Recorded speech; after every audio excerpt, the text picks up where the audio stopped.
원장님, 여자들이 생리할 때 빨간 덩어리로 피가 나올 때가 있잖아요. 네. 근데 저도 가끔 그럴 때가 있거든요. 이게 그냥 넘어가도 되는 건지 좀 안 좋은 건지 걱정이 되긴 하더라고요.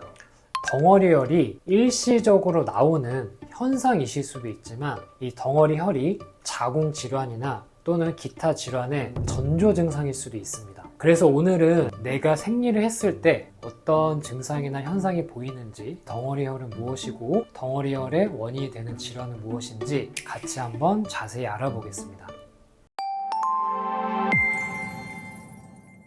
여성 건강의 바른 길을 제시합니다. 바른 닥터 길기현입니다. 네, 우선은 덩어리혈에 대하여 말씀드리기 전에 생리에 대해서 제가 먼저 설명을 해드리겠습니다. 보통은 여성분들의 경우 대략 한 28일 정도를 주기로 약 3일에서 7일 동안 임신을 하지 않으신 경우에 자궁 내막이 부풀었다가 떨어져 나오는 것을 우리가 흔히 생리라고 표현을 합니다. 이러한 생리는 여성의 초경부터 폐경까지, 즉 약 10대부터 50대까지 하시기 때문에 결국 여성분들 인생의 절반 이상을 차지한다고 볼 수가 있겠죠. 그런데 한 가지 문제가 있습니다. 이런 생리가 비정상적인 경우를 보인다고 하면 이것은 다른 병의 전조 증상일 수도 있기 때문에 이것에 대하여 꼭 주의 깊게 알아보시는 게 필요합니다. 근데 생리를 하면은 생리대에 피가 스며들잖아요. 그러면 이게 얼마나 나온 건지 제가 체크하기도 어렵고, 정상적인 생리랑 비정상적인 생리를 구분할 수 있는 기준이 좀 있을까요? 생리 과다의 기준이 보통은 정해져 있습니다. 통상적으로 생리양이 80ml를 넘을 때 저희가 생리 과다라고 하는데요. 문제는 수치상으로 80ml를 환자분들께서 재는 게 현실적으로 불가능하죠. 그래서 실제로는 저희가 이런 방법으로 설명해 드립니다. 생리 기간 동안 내가 사용한 주명 패드를 기준으로 생리대가 약 21개 이상 사용을 하셨다거나, 또는 생리대를 약 2-3시간 미만으로 자주 가신다거나, 이런 기준을 적용해서 생리 과다라고 표현을 하시면 될 것 같습니다. 원장님, 근데 저는 생리할 때 오버나이트를 쓰거든요. 잘 때. 오버나이트를 써도 생리 주기 동안 한 번은 꼭 그렇게 새더라고요. 이불에 묻고. 그런 경우가 실제로 좀 많으시고요. 그러한 현상이 자주 발생하거나 또는 약 500원짜리 동전 크기의 덩어리혈이 보인다고 하실 때는 꼭 병원에 오셔서 검사를 받아보시는 게 필요할 것 같습니다. 또한 이렇게 덩어리혈이 자주 나온다는 것은 그만큼 몸에서 출혈이 많다는 것이고, 그렇게 되면 빈혈 증상이나 또는 얼굴이 창백해지거나 기운이 없거나 피곤하거나 이러한 증상이 동반되실 수 있는 것이기 때문에 이것은 정말 뭔가 문제가 있다는 것입니다. 앞서 제가 말씀드린 사항들 중에 내가 해당하는 것이 있다면 가볍게 넘기지 마시고 꼭 병원에 오셔서 검사를 해보시는 게 좋습니다. 그렇지 않으시면 훗날 후회하시는 큰 병을 키울 수가 있습니다. 원장님, 그러면 덩어리혈은 왜 생기는 거예요? 우선 덩어리혈이라는 건 출혈량이 많으실 때 생기는 거거든요. 그러니까 출혈량이 많게 되면 우리 몸에서는 자연적으로 출혈을 억제시키려는 응고물질들이 분비되게 됩니다. 그 응고물질들로 인해서 늘어난 출혈이 덩어리처럼 붙게 되고요. 우리가 흔히 알고 계신 선지처럼 피가 굳어버린 현상입니다. 그러면 이런 덩어리혈이 오래, 장기간 동안 나왔을 때 의심해 볼 수 있는 질환들 같은 게 있을까요? 이런 덩어리혈이 생기고 생리양이 많은 대표적인 질환이 있습니다. 이 질환에 대해서 다시 설명해 드리도록 하겠습니다. 덩어리혈이 증가하는 대표적인 4가지 질환이 있는데, 첫 번째는 자궁 근종, 두 번째는 자궁 성근증, 세 번째는 자궁 내막 용종, 그리고 네 번째는 자궁 내막 증식증이 있습니다. 혹시 PD님, 이 모형에서 자궁 근종처럼 보이시는 게 있어요? 한번 맞춰보시죠. 근종이요? 네. 뭔가 수박씨 같은 것도 있고 버섯같이 그쵸? 생긴 것도 있고. 혹시 여기 동그랗게 생긴 하얀 원 같은 거 보이시나요? 네. 이게 바로 자궁 근종입니다. 자궁 근종은 말 그대로 덩어리라고 보시면 되고요. 이것은 자궁 근육이 비정상적으로 증식해서 마치 동그란 혹을 만든 것을 저희가 근종이라고 합니다. 이런 근종이 생겼을 때는 자궁 안쪽으로 혈류가 증가하시기 때문에 보통은 이때 덩어리열을 유발하게 되시는 거고요. 그리고 아까 말씀드린 자궁 성근증도 여기 있거든요. 혹시 찾아보실 수 있겠어요? 성근증? 네. 똑같이 근이 들어가니까 반대쪽에 있는 수박씨처럼 콕콕 박혀있는 아, 이거요? 가 아닐까 싶습니다. 아, 네, 아주 잘 보셨습니다. 이게 바로 자궁 성근증이고요. 근데 이런 자궁 성근증은 원인은 아직까지도 명확하진 않지만 저희가 추정하기로는 월경혈이 역류를 해서 이 벽 안으로 들어가면서 이 벽이 두꺼워진 것을 성근증이라고 합니다. 이때 역시도 자궁 혈류량이 증가하기 때문에 덩어리 혈을 유발하게 되고요. 그리고 혹시 PD님 요 안쪽에 버섯 같은 거 혹시 보이시나요? 저거 뭐예요? 약간 물방울처럼 생겼는데요? 이건 저희가 자궁무록이라고도 표현하는 자궁 내 용종입니다.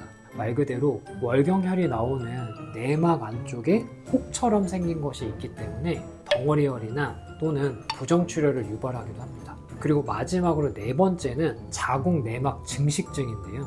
여기 안쪽에 보시면 이렇게 이 근육층 안쪽에 이렇게 막처럼 공간이 보이실 건데 이 공간이 월경 때 떨어져 나오시는 공간이고 호르몬의 자극에 의해서 과도하게 부풀게 되면 과도하게 부푼 조직이 떨어져 나오는 게 자궁 내막 증식증입니다. 그렇게 해서 이러한 네 가지 원인이 대표적인 원인이라고 볼 수가 있겠습니다. 원장님 그러면은 방금 말씀해주신 그 네 가지 질환들 있잖아요. 그게 있는지 없는지 어떻게 확인할 수 있나요? 네, 우선은 당연히 검사 같은 것들이 필요하겠지만 생리력 등을 먼저 물어보고요. 그리고 빈혈 같은 질환은 없으신지 또 호르몬, 피임약 등과 같은 약제 복용은 없으신지부터 먼저 확인을 하고 있습니다. 그리고 이후에 필요한 검사들을 저희가 시행을 하는데요. 우선은 기본적으로 먼저 초음파 검사가 필요합니다. 초음파 검사를 하는 방법으로는 질식 초음파도 있고 복부 초음파도 있습니다. 질식 초음파요? 질식이라는 말이 뭔가 웃긴데 그게 뭐예요? 간단합니다. 초음파를 볼 때 배를 통해서 본다고 하면 복부 초음파라고 이해하시면 되고 흔히 여성분들께서 생각하시는 질을 통해서 보는 초음파는 질식 초음파라고 이해를 하시면 될 것 같습니다. 이러한 초음파 검사를 통해서 자궁 안에 근종, 성근증, 용종, 증식증과 같은 질환이 있는지 1차적으로 확인을 해보고 또한 난소 등에는 이상이 없는지 역시 체크를 하고 있습니다. 그리고 초음파 검사를 시행할 때 자궁 내막 증식증이나 용종 같은 것들이 의심될 때는 저희가 자궁 내막 조직 검사를 시행하기도 합니다. 이 조직을 정확하게 현미경 검사를 해보고 이것이 증식증이나 용종인지 확인을 하게 됩니다. 그리고 또 하나의 검사 방법으로는 자궁경 검사가 있습니다. 여러분들 위내시경은 굉장히 익숙하신 검사죠. 그것처럼 자궁 안쪽으로 가느다란 관을 넣어서 자궁 안을 살펴보는 그런 내시경 검사라고 생각하시면 됩니다. 원장님 근데 만약에 아무런 병이 없는데도 덩어리 혈이 이렇게 자주 나올 수도 있어요? 그럴 수 있습니다. 이러한 덩어리열은 일시적인 스트레스의 증가 또는 체중 변화 또는 호르몬의 불균형에 의해서 일시적인 덩어리열 증상이 나타날 수가 있습니다. 따라서 덩어리열이 한 번 나온다고 하셔서 너무 겁을 내실 필요는 없고요. 시간이 지나면 자연스럽게 치료가 되실 수 있고요. 그리고 덩어리열이 나타나는 원인이 호르몬의 불균형 등의 이유라고 했을 때는 피임약 등을 이용하여서 호르몬 불균형을 조절하게 되면 이러한 덩어리열의 증상이 호전되거나 치료될 수가 있습니다. 그리고 또한 이런 피임약 이외에 프로게스테론 단독 제제가 있습니다. 우리가 흔히 말하는 미레나 카일리나 제이디스와 같은 자궁 내 피임 장치 또는 팔 안쪽에 삽입하는 임플란론과 같은 장치들은 자궁 내막이 두꺼워지는 것을 예방함으로써 덩어리열을 막아주는 역할을 하기도 합니다. 근데 만약에 산부인과 가서 검사를 받았어요. 근데 제가 갑자기 자궁 근종이라 하면은 치료를 어떻게 받아야 되는 거예요? 보통은 자궁 근종이나 자궁 질환을 진단받으시면 굉장히 무서워하시고 덜컥 겁이 난다고 말씀하십니다. 저 같은 경우는 무조건 수술을 하지 않고 단계적인 치료를 하고 있습니다. 예를 들어 자궁근종인 경우에는 자궁근종이 발견되었다고 해서 무조건 수술이 필요하신 경우가 아닐 수도 있습니다. 자궁근종이 경미하거나 증상이 거의 없을 경우에는 지켜볼 수도 있고, 또한 앞서 말씀드린 약물 치료를 통하여 증상을 조절할 수도 있습니다. 또한 치료가 필요하고 증상이 심할 때는 꼭 수술적인 치료가 아니라 비수술적인 치료 역시도 적용할 수 있습니다. 따라서 환자분께서 무조건 수술을 하니까 겁이 난다, 그러한 마음을 가지지 않으셔도 괜찮으실 것 같습니다. 그러면 비수술적인 방법이라고 하면 어떤 방법인 거예요? 비수술적인 방법은 전신 마취를 하고 뭔가 상처를 내지 않는 방법들을 저희가 비수술적인 방법이라고 표현을 하고요. 대표적인 비수술적인 방법들로는 저희가 많이 하고 있는 하이프 시술이나 또는 자궁 색전술 또는 자궁 근종 용해술과 같은 이러한 시술들이 있습니다. 원장님 말씀 들으니까 이해가 완전 쏙쏙 다 돼버렸어요. 네. 생리할 때 덩어리진 피 나오는 거를 그동안은 그냥 뭐 풀 수도 있지 뭐 이러고 넘겼는데 오늘 듣고 보니까 절대 그냥 넘어갈 문제가 아니었던 것 같아요. 네, 맞습니다. 환자분들 중에 간혹 이런 분들이 계셨습니다. 나는 예전부터 월경을 이렇게 많이 하고 빈혈이 있어서 이게 정상인 줄 알았어요. 그런데 병원에 가서 초음파를 봤더니 커다란 혹이 있다고 했어요. 라고 하시는 경우도 정말 제가 심심치 않게 보고 있습니다. 따라서 이러한 덩어리열이 나오는 것에 대해서 괜찮겠지? 아니면 그냥 없어지겠지?